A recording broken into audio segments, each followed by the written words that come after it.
Welcome to the Dollhouse. I am the doll, and today I want to talk about women who perceive themselves to be ugly. Um, as a matter of fact, one specific ugly woman, Leslie Jones, she's a comedian, very popular, famous. She was on Saturday Night Live. She's self proclaimed ugly. She proclaims herself to be ugly, and she tells us in a comedy stand up how women make her feel. I think it's hilarious. But many women, especially in this space, have experienced the wrath of so called ugly women. Whether or not it becomes violent, it can be just opposition. And you don't have to be extremely beautiful to experience this. Even medium ugly women feel threatened by other medium ugly women and will retaliate against them for what they perceive to be some privilege that they are not benefiting from. So anyway, I want to play Leslie Jones's stand up because it's hilarious. Okay, she's gonna just kind of give some descriptions about what she looks like.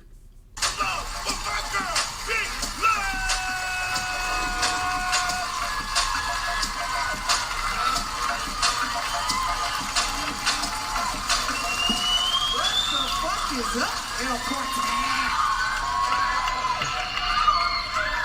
How y'all doing tonight? Shit! Make a bitch feel special. That's right. I know y'all already noticed that I'm a big bitch, though. That's right. 6 feet tall, 6 feet, nigga. Big bitch in the house. That's right. And I got some big ass feet. That's right. I got some big ass feet. I wear size 12. Yeah. In men's. So anyway, I think, that's funny. She's funny. She gives a very masculine posture. And I think, of course, to be funny, to try and make jokes, it is kind of a masculine thing. And she's very successful at it.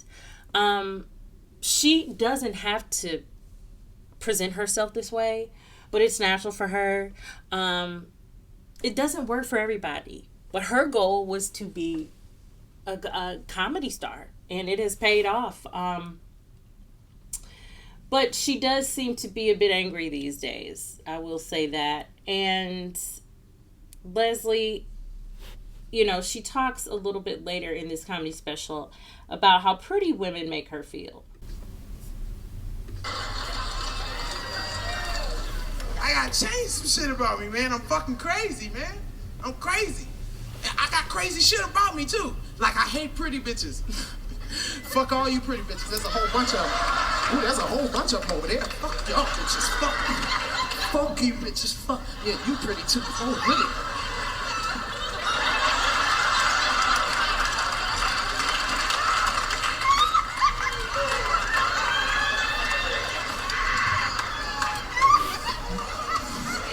You too? What pretty tree you come from, bitch? I wanna kill that tree dead, bitch! If y'all sitting next to a pretty bitch, I want you to punch that bitch on her pretty ass fucking jaw. And I'm not saying I ain't pretty. I'm just saying that it take a long time for me to get to pretty. I don't comb my hair and put some makeup on, nigga. I look like Michael Clark Duncan in this motherfucker. Be a green mouth too in this bitch. What? Not pretty bitches though. Pretty bitches just jump out the bed and put on tank top and some jeans and come find the club that I'm in. Come stand right beside me. And my ratio of dick go down 75%. Pow, pretty bitch. See if they talk to your ass with a broke tooth, bitch. That's hilarious to me, but it's true. That's how jealousy and rage can make you feel. And that's why being in control of your emotions is essential, because you can't go around committing crimes, punching people, or even being an adversary of someone just because you feel some jealousy or some fear. You've got to be in touch with your fear. What is it that you feel like they might take from you, that you're at risk of losing by being in proximity of this pretty woman? For her, it's male attention. For most women, it's male attention. For most women, it's male attention. But if a woman who's more beautiful than you can steal your man's attention, then girl, let him go. Let him have her. There are other men to be had. You don't need to feel any two ways about that. Okay? Let him hop on the next train, and she deserves him if she takes him from you. So, Lord, you don't have to be ugly. That's the mission of this video, is to let people know that even though it worked for Leslie, the thing is that there's no excuse for a woman. No one has to be ugly these days. No one has to be ugly. No one has to be medium ugly. No, you just need money. It takes money. It takes effort. Maximizing your health. Being as naturally healthy looking as possible to give makeup and hair the best foundation. I'm going to play Bob the drag queen getting his makeup done in the background by Plastique Tiara, who transforms into a fantastic looking female impersonator. And if a trip to Sephora can turn Bob the drag queen from this into this, a woman with your chromosomes has no excuse. You can comport yourself into whatever you want to be, and carry yourself with grace and poise, not like a member of the basketball team.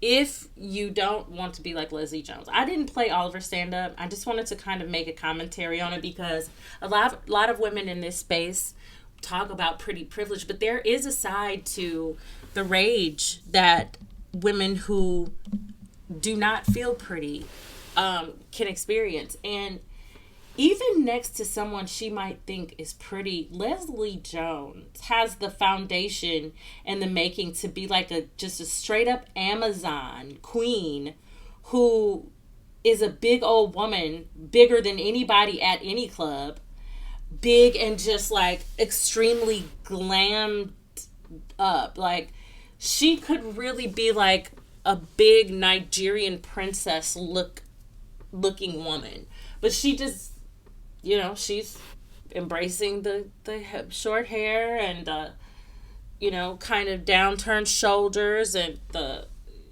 loud voice and boisterous energy. Well, most people don't desire that outcome for their life.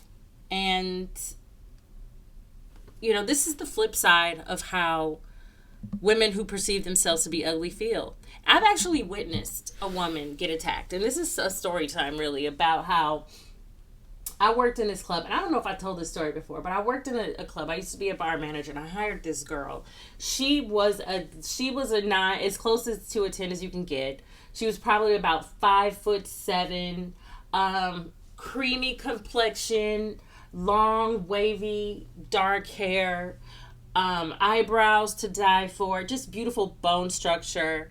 As a matter of fact, after I hired her, I went to a Snoop Dogg concert, and he pulled her on stage to serenade her as he sang the song Beautiful. So that's how beautiful she was. She stood out in a sea of faces. And she was a waitress in the club where I was the bar manager. And she was great. Showed up on time. She worked 2 days before one of the ghetto patrons of the establishment, and you can guess what she looked like. She looked more like Leslie Jones than Pocahontas. And so she saw Pocahontas and hit her in the face with a bottle. Like, security had to carry her out to an ambulance. This poor, beautiful waitress never came back. I'm not sure how much of her face she broke, but there was blood everywhere. All the waitress did was bring the check to the section. I'm not sure if any words were whispered between her or male counterparts, but probably the person paying the check. She was totally uninterested in these people who were, in her section. I can just confirm that for sure. But jealousy and rage really did take over and cause this girl to get hit in the face. Wild. Anyway, y'all, I just wanted to share how rage and envy and a lack of control for your emotions can put you in danger, put other people in danger, put you behind bars, put other people in physical harm, cause you to miss out on your blessings, and cause you unnecessary feelings of jealousy and rage that prevent you from just having a good time and loosening up. Don't go to the club to compete for men. I wouldn't advise that. If you go, just go to have a good time. If you meet somebody, fine. That's it. Fine. I would not worry about meeting a man if I were a woman. As long as you're willing to go out and about and, make yourself look presentable, you should be meeting somebody. And if you're not meeting anyone, you are sending off signals that you are not worth meeting. Either you don't look like you're worth meeting, you don't look like you're worth talking to, you don't look like you don't want to be bothered, so they're just going to get rejected. Or you look like you're a member of the basketball team and no one wants to hang out with a basketball team member when they want to hang out with a lady. So you don't have to experience these negative emotions. We still got Bob over here. I just want to, the transformation is real. The transformation is real. And I've experienced feelings of jealousy too. I remember when the first and last time I experienced it, I was a small child. I just remember there was a little girl who showed up, and I was used to getting all of the attention. She showed up, and she sucked all the energy up out of the room. I'm like, you little heifer. Then I just realized, sometimes you just have to, enjoy people. They might get more attention than you, and maybe there's a good reason why. Enjoy what it is that they're giving that everyone else seems to enjoy. Their beauty, their humor, their sense of style, their wealth, whatever it is. Just let them have the moment. You don't always have to be in the center. And you can benefit from learning something from a person who has something to give. So sit back, relax, and learn something about yourself and how you could improve. And no one should ever dim your light. No matter who shows up at the club, you as long as you putting yourself out as your absolute best, you shouldn't feel any sort of way. If you can show up, if Bob can turn from this into this, which that tank top is tragic, but once he puts on the dress, which this is kind of still tragic, this neckline, but the right dress, the right hair, the right eye, no matter who shows up and stands next to you, you could still feel good about who's looking over at you. Because there's someone in the place who wants a 6 foot tall chocolate goddess. It is not looking for a Pocahontas. Pocahontas is not for everyone. Believe you me. So you guys just please enjoy yourselves and understand that pretty privilege, it can come and it can go. It can come and it can go. Just like that. So enjoy it while you got it. And if you don't, if you want it, understand that you can go out and get it. You can go out and get it. All right, ladies. Well, let me know what you think in the comments. And if you watch Drag Race, let me know who your favorite queen is. And we will be talking soon.